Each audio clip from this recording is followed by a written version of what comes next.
جب تمہارا پروردگار فرشتوں کو ارشاد فرماتا تھا کہ میں تمہارے ساتھ ہوں، تم مومنوں کو تسلی دو کہ ثابت قدم رہیں،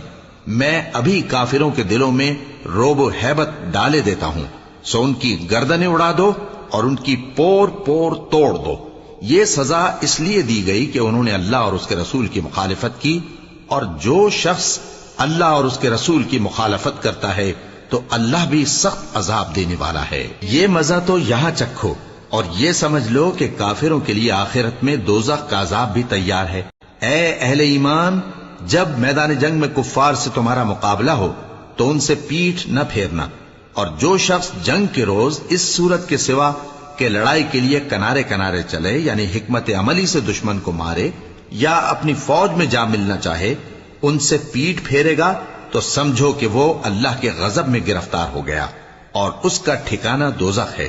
اور وہ بہت ہی بری جگہ ہے۔ پس تم لوگوں نے ان کفار کو قتل نہیں کیا بلکہ اللہ نے انہیں قتل کیا، اور اے نبی، جس وقت تم نے کنکریاں پھینکی تھیں تو وہ تم نے نہیں پھینکی تھی بلکہ اللہ نے پھینکی تھی۔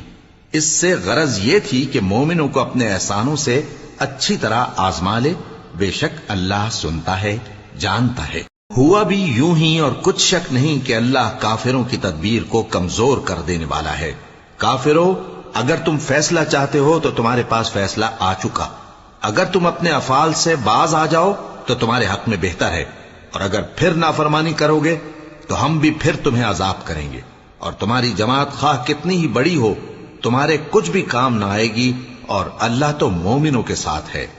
اے ایمان والو، اللہ اور اس کے رسول کے حکم پر چلو اور اس سے روگردانی نہ کرو جبکہ تم سنتے بھی ہو، اور ان لوگوں جیسے نہ ہونا جو کہتے ہیں کہ ہم نے سن لیا مگر حقیقت میں نہیں سنتے۔ کچھ شک نہیں کہ اللہ کے نزدیک تمام جانداروں میں